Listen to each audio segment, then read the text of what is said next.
Hello everyone, कैसे हैं आप सब। आई होप आप सब अच्छे होंगे। एंड आपको पता है हाल ही में 29 जुलाई को कैबिनेट ने हमारी न्यू एजुकेशन पॉलिसी 2020 को अप्रूव किया है। उसकी पूरी डिटेल्स तो अभी नहीं आई है हमारे पास, लेकिन उसके कुछ मेन फीचर्स जो हैं काफ़ी ज़्यादा हाईलाइटेड हैं आजकल न्यूज़ में। एंड उसी को देखते हुए मुझे लगा कि न्यू एजुकेशन पॉलिसी को समझने के लिए एक बैकग्राउंड भी पता होना ज़रूरी है कि अब तक का इंडिया का एजुकेशन का सफ़र क्या रहा है। तो आज की वीडियो का हमारा यही टॉपिक है, new brief history of Indian education system and its journey till now. Last में हम ये भी डिस्कस करेंगे कि जो न्यू एजुकेशन पॉलिसी है उसके क्या फीचर्स हैं। तो पहले शुरुआत करते हैं इसके बैकग्राउंड से कि इसकी शुरुआत कहाँ से हुई थी। तो इस टॉपिक को मैंने दो पार्ट में बांटा है। पहला है genesis of Indian education system and its journey pre-independence period and then committees and commissions post-independence period। तो इस पहले टॉपिक को शुरू करने से पहले एक छोटा सा इंट्रोडक्शन एंशिएंट एजुकेशन का भी। जैसे आपको पता है एंशिएंट पीरियड में हमारे जो एजुकेशन सिस्टम थी उसमें गुरु और गुरुकुल का कंसेप्ट था। एंड गुरु का और गुरुकुल का जो कंसेप्ट है वो भी उस टाइम पे बहुत ज़्यादा प्रॉस्पेरस, बहुत ज़्यादा डायनामिक, वर्सेटाइल था। एंड उसी एंशिएंट एजुकेशन सिस्टम ने हमें भारत में विश्व गुरु का टाइटल दिलवाया है। एंड उस टाइम के भी बहुत बड़े गुरु जैसे कि चाणक्य, आर्यभट्ट, चरक जैसे बड़े बड़े गुरु जिन्होंने ना केवल इंडियंस को या भारतीयों को शिक्षा प्रदान करी, बल्कि आज भी उनकी शिक्षा से पूरा विश्व प्रेरित होता है। तो कहने का मतलब ये है कि हमारा जो एजुकेशन बैकग्राउंड है वो एंशिएंट में भी काफ़ी अच्छा और रिच रहा है। उसके बाद जो सिस्टम आज हम फॉलो करते हैं, जैसे क्लासरूम होगा, टीचर होगा, स्कूल एक फॉर्मल बिल्डिंग है। ये जो फॉर्मल एजुकेशन का जो सिस्टम है वो एक्चुअली हमारा ईस्ट इंडिया कंपनी जब इंडिया में आ गई थी उसके बाद स्टार्ट हुआ है। तो चलिए हम पहला टॉपिक स्टार्ट करते हैं, genesis of Indian education system and its journey pre independence period. तो सबसे पहला इसमें 1757 after the war of Plassey almost all the India was under the British empire. पूरा भारत उन्होंने ऑलमोस्ट जीत लिया था वॉर ऑफ प्लासी के बाद। तब उन्हें ये लगा कि अगर हमें भारतीयों पे राज करना है तो हमें इन्हें साइकोलॉजिकली वीक करना होगा, मतलब कि इन्हें ये विश्वास दिलाना होगा कि ये जो है हमसे वीक हैं, कि हम जो हैं इनसे ज़्यादा सिविलाइज्ड हैं। तो उन्होंने हमें कंटिन्यूसली ये बताना या जताना शुरू कर दिया कि आपका जो कल्चर है, आपकी जो लैंग्वेज है बहुत अनसिविलाइज है एंड हम जो है आपको सिविलाइज करने के लिए इंडिया आए हैं। तो सबसे पहला हम देखते हैं एजुकेशन की बुनियाद ऐसे ही रखी गई। सबसे पहला आता है Macaulay minutes. Macaulay, it was through the charter act of 1813 that first time in India the state officially announced the education system in India. It was directed by British Parliament to East India Company to set apart a sum of 1 lakh rupees and spend it every year for revival of education in India. तो ये पहली बार ऐसा हुआ कि British parliament ने east India company को कहा कि आप 1 लाख रुपए हर साल जो है इंडियन एजुकेशन पे खर्चेंगे। चार्टर एक्ट आपको पता होगा, वो एक्ट चार्टर एक्ट वो सेट ऑफ रूल्स थे जो कि हर 20 साल बाद ब्रिटिश पार्लियामेंट में जाते थे एंड उस पर वहाँ की रानी जो है साइन करती थी और उसी के अकॉर्डिंग आगे आने वाले टाइम 20 सालों तक जो ईस्ट इंडिया कंपनी है भारत में रूल करती थी। तो चार्टर एक्ट 1813 के चार्टर एक्ट के द्वारा ईस्ट इंडिया कंपनी को ये कहा गया कि आप जो है 1 लाख रुपए हर साल अब से एजुकेशन पे खर्चेंगे भारत की। तो इसके लिए इसको किस तरीके से खर्चा जाए, कहाँ खर्चा जाए, इसके लिए लॉर्ड मैकॉले को ब्रिटेन से बुलाया गया। एंड 1813 से 1835 तक तो यही डिबेट चलती रही कि अगर हम एजुकेशन देंगे, क्योंकि भारत जो है बहुभाषी देश है, तो अगर हम एजुकेशन देंगे तो उसका मीडियम ऑफ इंस्ट्रक्शन किस लैंग्वेज को रखेंगे। बट लॉर्ड मैकॉले ने कहा, जैसे कि मैंने आपको पहले बताया कि अगर हम जो मीडियम ऑफ इंस्ट्रक्शन है इंडियन लैंग्वेज को ही रख देंगे तो इनका जो बेस है वो काफ़ी स्ट्रांग हो जाएगा एंड जो थ्योरी थी उनकी वो जो साइकोलॉजिकली हमें वीक करने वाली वो फेल हो जाएगी।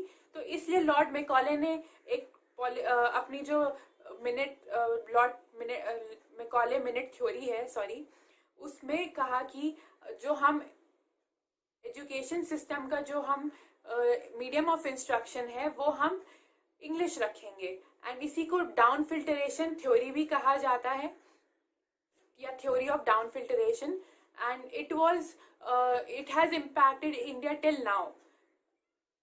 Macaulay Minute and policy of down filtration theory was accepted by Lord Bentinck on behalf of British rule and passed order to accept English language as a medium of instruction for Indian education system. Since then, the Macaulay Minute formed the basis of education in India for couple of centuries. तो काफ़ी time तक आगे 30-40 सालों तक यही pattern चला जो Macaulay minute ने दिया था। मतलब इन्होंने हमारी जो लैंग्वेजेस है कल्चर है उसको कम्प्लीटली इग्नोर कर दिया और मीडियम ऑफ इंस्ट्रक्शन जो है इंग्लिश रखा। तो आप देख सकते हैं उसका इम्पैक्ट आज तक है कि हम पूरी तरीके से मीडियम ऑफ इंस्ट्रक्शन जो है इंग्लिश को पूरी तरीके से हटा नहीं पाए हैं। एंड आपने देखा है एग्जाम्पल, बहुत बड़ा एग्जाम्पल है जापान एंड चाइना जैसी प्रॉस्पेरस कंट्रीज का कि उन्होंने वहाँ पर जब इंग्लिश नहीं भी है लेकिन फिर भी अपनी लैंग्वेज में काफ़ी ज़्यादा प्रॉस्पेरस हैं वो। तो अगर ये मैकॉले मिनट या फिर थ्योरी ऑफ डाउन फिल्टरेशन नहीं आया होता इंडिया में तो आज हम भी अपने ही रीजनल लैंग्वेज या मदर टंग में काफ़ी ज़्यादा एक्सेल कर पाते। एंड जो आज भी हम जब भी कोई न्यू एजुकेशन पॉलिसी आती है हम इसी दुविधा में रहते हैं कि हम पूरी तरीके से इंग्लिश को हटा दें, जो मदर टंग है उसको आगे फेवर करें या ना करें, तो वो चीज़ नहीं होती कहीं ना कहीं। तो इसका इम्पैक्ट आज भी हमारे तक है क्योंकि एक बेस था तो हमारा बेस ही उन्होंने ऐसा बना दिया। अब इसके बाद हमारा नेक्स्ट आता है Wood's dispatch.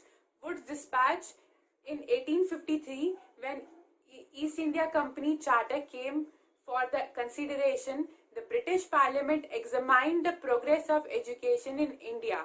The observation and suggested reforms were issued as a Charter of Education known as Wood's Dispatch of 1854. Wood's Dispatch is considered to be the Magna Carta of education in India. इसको Magna carta किस लिए कहा जाता है? Magna carta इसलिए कहा जाता है क्योंकि जो मैकॉले मिनट थ्योरी में ये कहा गया कि इंडियन एजुकेशन में बिल्कुल इंग्लिश का ही सारा योगदान होगा, इंडियन लैंग्वेजेस को कल्चर को बिल्कुल भी इम्पोर्टेंस नहीं दी गई। तो वुड्स डिस्पैच के द्वारा उस चीज़ को हटा के थोड़ा सा जो इंडियन एजुकेशन का रिवाइवल किया गया और यहाँ पे लैंग्वेजेस में चेंज किया गया कि थोड़ी सी इंडियन लैंग्वेजेस भी और कल्चर भी सिखाया जाएगा। तो इसीलिए इसको Magna carta of Indian education system कहते हैं। It played important role in promotion of Indian languages, creation of class of public servant, expansion of mass education was given priority. तो ये इसका एग्जैक्ट काम हुआ, एग्जैक्ट काम था जो वुड्स डिस्पैच ने किया था। एंड इसके बाद नेक्स्ट देखते हैं हम Hunter commission. Hunter commission was appointed in 1882 to examine the implementation of the Dispatch of 1854, which tried to streamline school education into two streams of high school, one leading to university education and other to vocational and technical education. अब जब एक framework बन गया, education शुरुआत हो गई education की, तो हंटर कमीशन आया जो पुराने जो दो वुड्स डिस्पैच और मैकॉले मिनट है उसमें जो कमियां रह गई थी उसको पूरी तरीके से एग्जामाइन करके उसके फ्लॉज को दूर करने के लिए। एंड दूसरा एक वोकेशनल एजुकेशन। वोकेशनल एजुकेशन वो होती है या वोकेशनल सब्जेक्ट वो होता है जो कि आपको पढ़ाई के साथ साथ कोई लिविंग अर्न करने में भी हेल्प करे, मतलब एक प्रैक्टिकल सब्जेक्ट या लाइफ स्किल कह सकते हैं। तो उसकी बात यहाँ पे कही गई, पहली बार हंटर कमीशन ने कहा गया। नेक्स्ट है हमारा Sadler commission. It came in 1917 and basically इसके दो ही मेन काम थे। पहला कि यूनिवर्सिटी एजुकेशन को और सेकेंडरी एजुकेशन को इम्प्रूव करना, और दूसरा काम था कि एक नया कंसेप्ट दिया इन्होंने जो कि +2 कहलाता है। आज तक हम उसको फॉलो करते हैं, जैसे 1st to 10th जो है सेकेंडरी रहेगा, 11th-12th सीनियर सेकेंडरी रहेगा एंड +2 के बाद कॉलेज। तो ये कंसेप्ट जो है फर्स्ट टाइम सैडलर कमीशन ने दिया। So it seeded the concept of +2 in Indian education. Next इसके बाद आता है हमारा हार्टलॉक कमेटी 1929 में, problem relating to training of teachers to improve flaws of Sadler commission. तो बेसिकली इसका ज़्यादा काम नहीं है, बस इसका जो सैडलर कमीशन में थोड़े से फ्लॉज या कमियां रह गई थी उसको दूर करने के लिए एंड टीचर ट्रेनिंग को इम्प्रूव करने के लिए ये आई थी। उसके बाद आता है हमारा Abbott Wood report. Abbott Wood report, central advisory board of education invited 2 experts advisors, Mess Abbott and Wood, in 1936, particularly on problem of vocational education. As a result of their recommendation, a new type of technical institution called Polytechnic came into existence. तो पहली बार जो अभी हमने Hunter commission में बात करी थी vocational education system की, तो वो अभी तक समझ नहीं आ रहा था कि किस तरीके से किया जाए, वोकेशनलाइजेशन इन एजुकेशन कैसे इंट्रोड्यूस किया जाए। तो 2 एक्सपर्ट्स को बाहर से बुलाया गया, मिस एबॉट को एंड वुड को, ताकि ये बता सकें कि क्या किस तरीके से हम वोकेशनलाइजेशन को इंट्रोड्यूस करें। तो इन्होंने एक नया कंसेप्ट दिया जो कि आज तक फॉलो होता है पॉलीटेक्निक का। तो पॉलीटेक्निक का जो कंसेप्ट है वो फर्स्ट टाइम इंट्रोड्यूस किया था अबॉट वुड रिपोर्ट में। नेक्स्ट इसके बाद आता है हमारा Zakir Hussain committee and basic education, Wardha commission भी इसे हम कहते हैं, वर्धा स्कीम भी बोलते हैं। तो देखते हैं Wardha scheme 1937, basic education.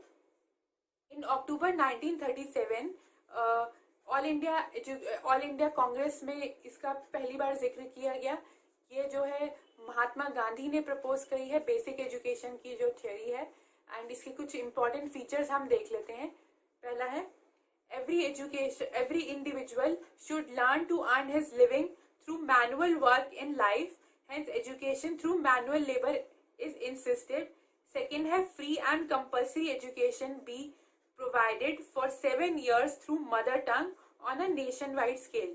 And third है education integrated with handicraft.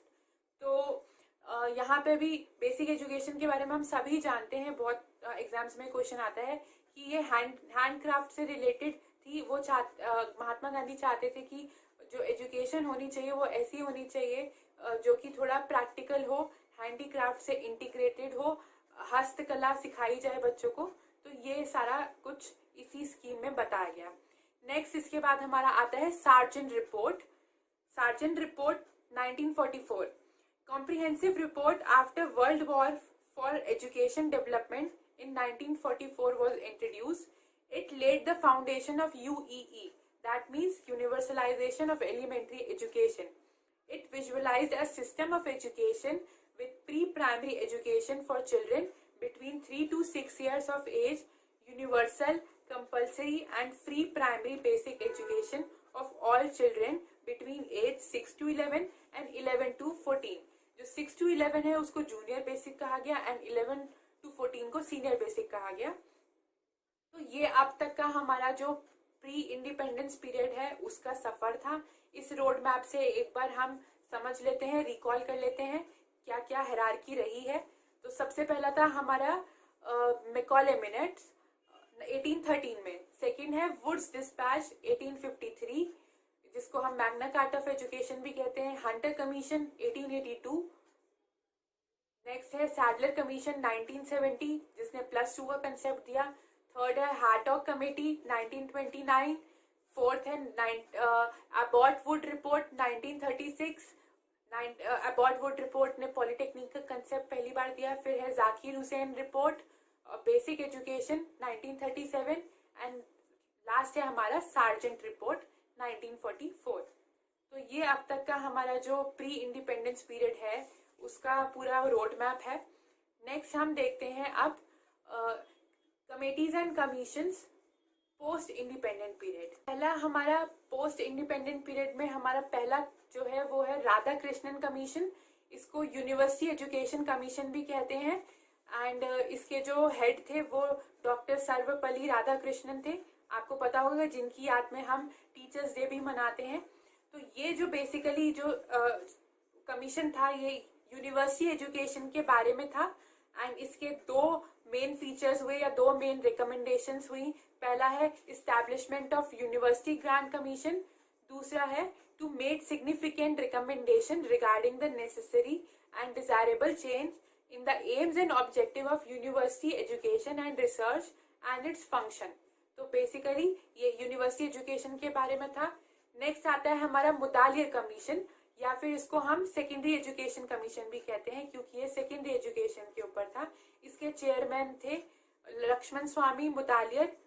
The secondary education commission was appointed by government of India in 1952 under chairmanship of doctor Lakshman Swami Mudaliar to examine the prevailing system of secondary education in India।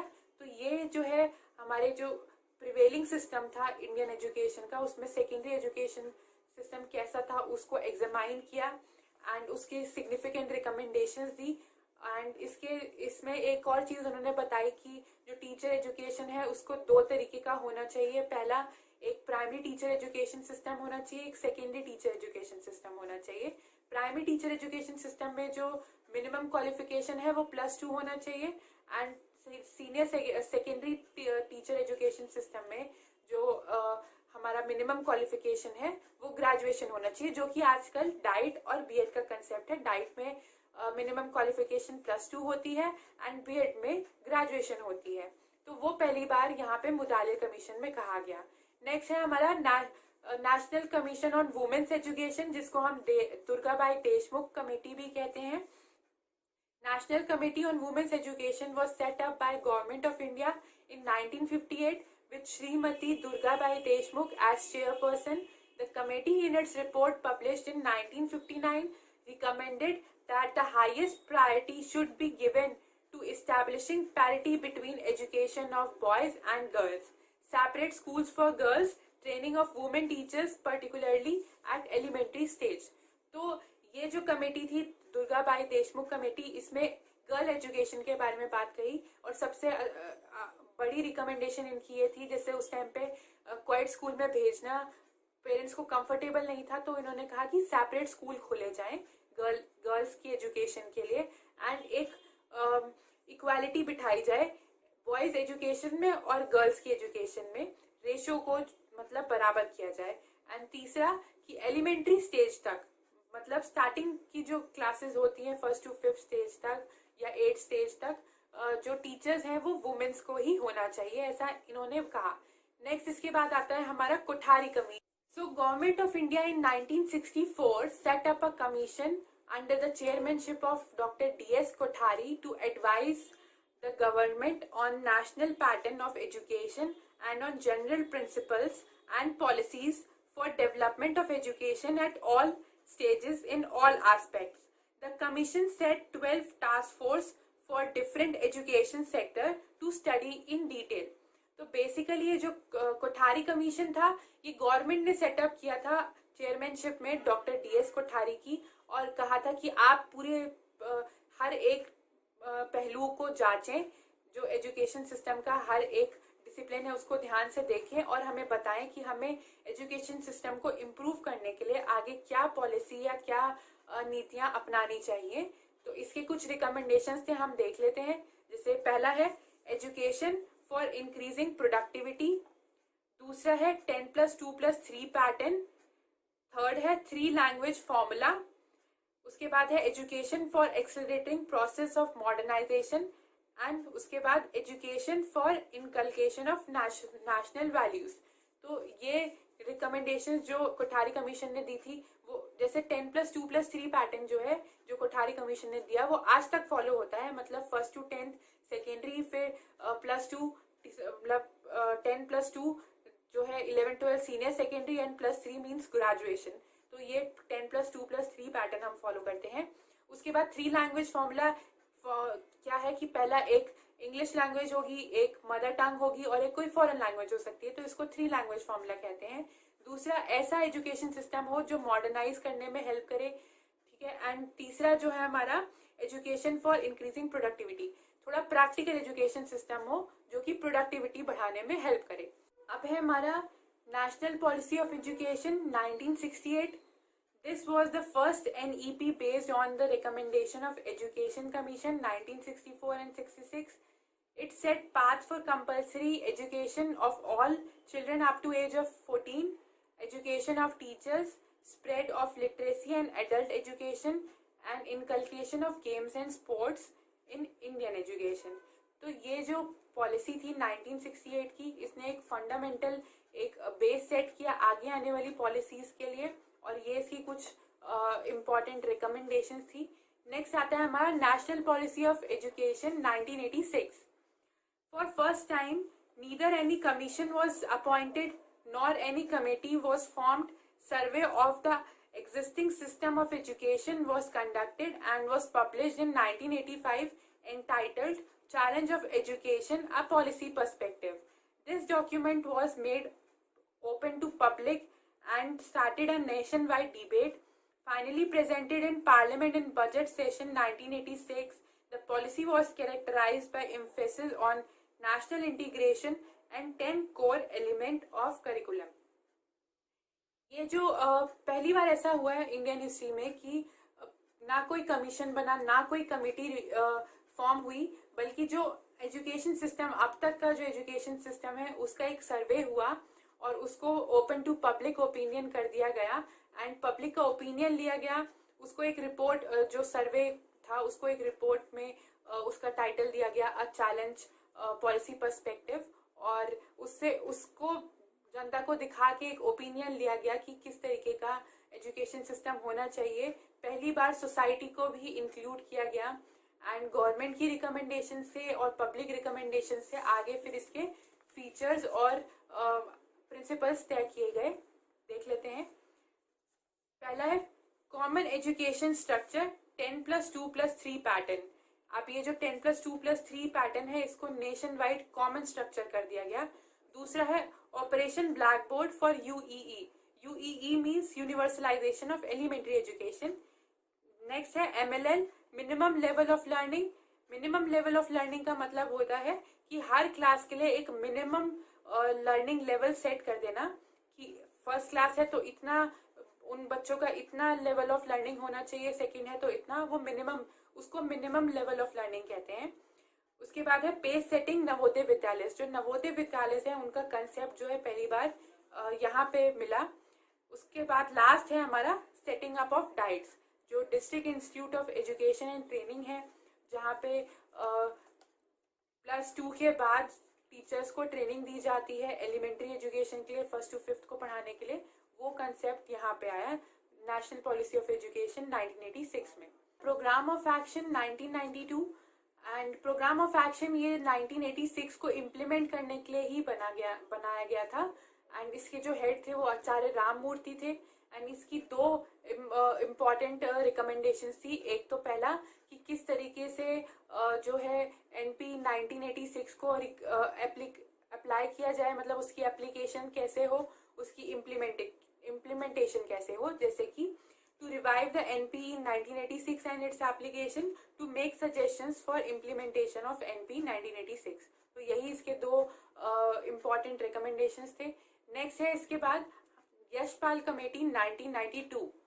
तो national advisory committee set up by Government of India under the chairmanship of Professor Yashpal to suggest ways and means to reduce academic burden on school education. तो Yashpal committee 1982 में setup हुई और इसका main M था कि जो academic burden है बच्चों पे वो कम करना.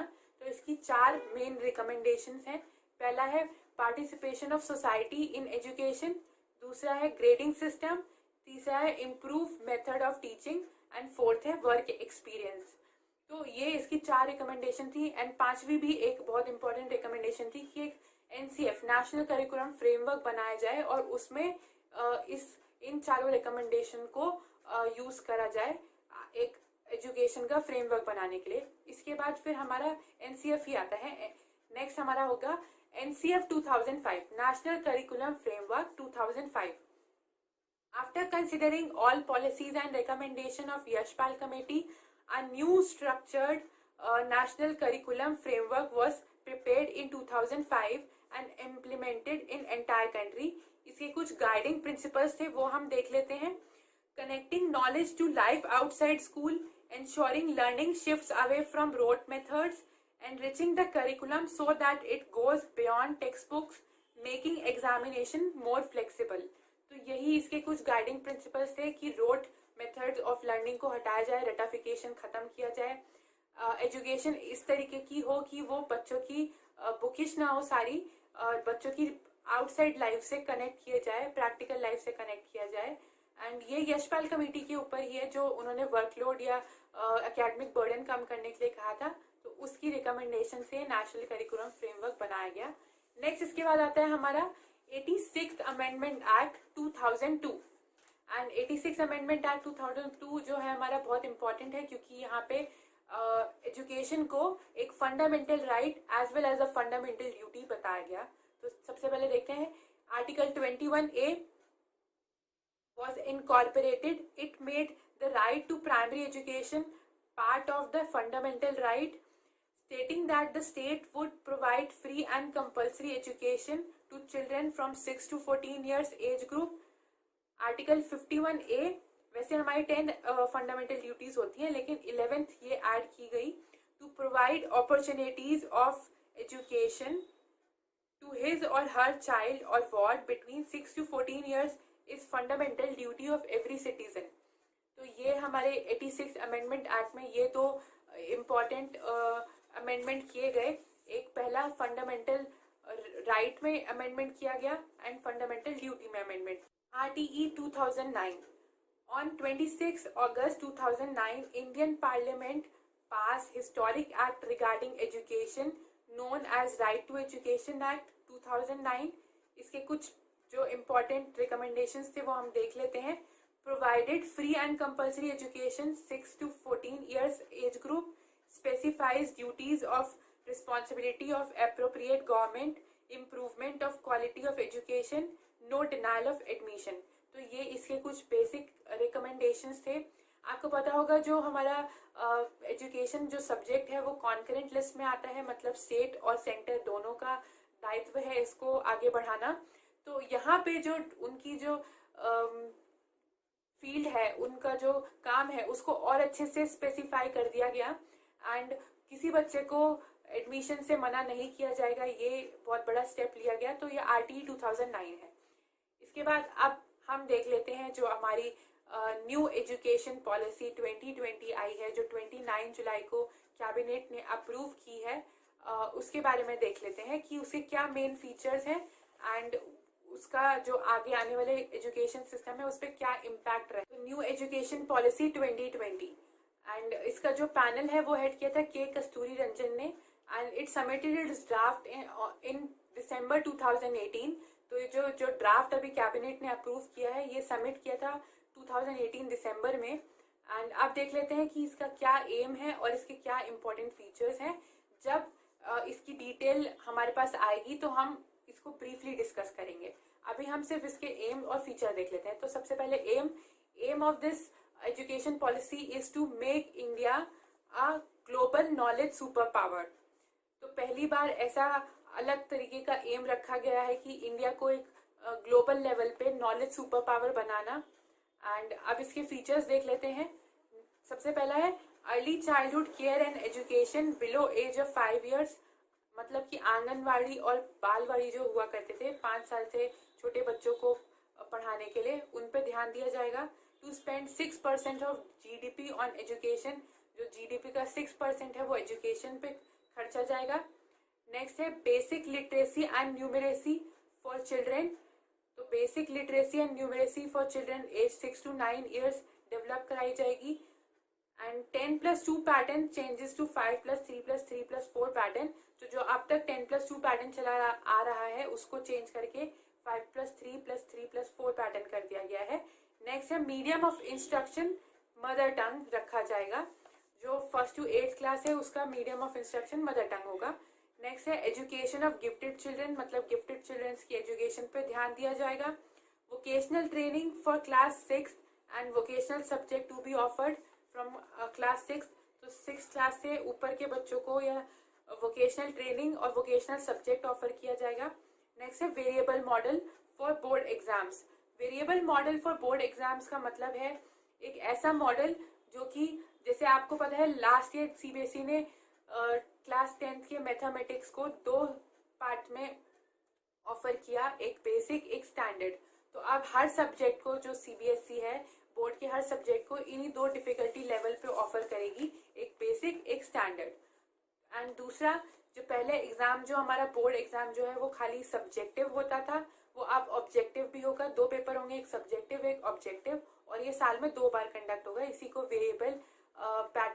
वेरिएबल बोर्ड पैटर्न कहते हैं। नेक्स्ट है हमारा divyang friendly software to be generated. उसके बाद है 360 degree holistic report card based on 3 assessment, self assessment, peer assessment, teacher and educator assessment. तो 360 डिग्री एक होलिस्टिक रिपोर्ट कार्ड बनाया जाएगा जो कि 3 असेसमेंट पे बेस्ड होगा, self assessment, peer assessment and teacher assessment. उसके बाद है सिंगल यूनिवर्सिटी एडमिशन टेस्ट, एक ऐसा टेस्ट लिया जाएगा 12th के बाद जिसके मेरिट के बेस पे सारी यूनिवर्सिटीज और कॉलेज जो है बच्चों को एडमिशन देंगे। उसके बाद है multiple entry and exit programme in undergraduate courses. तो अब यहाँ पे हम समझते हैं मल्टीपल एंट्री और एग्जिट प्रोग्राम्स क्या होते हैं।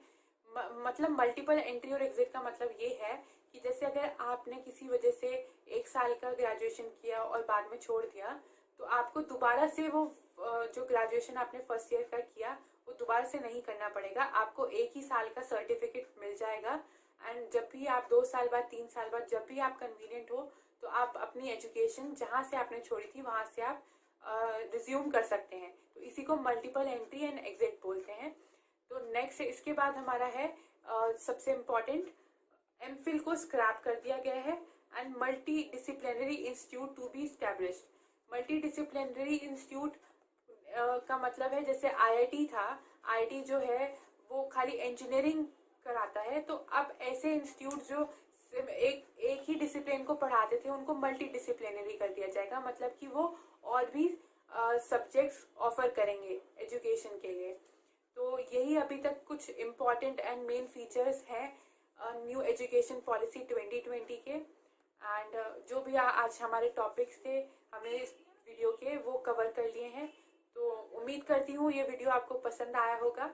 सो do like, share and subscribe and see you in the next video.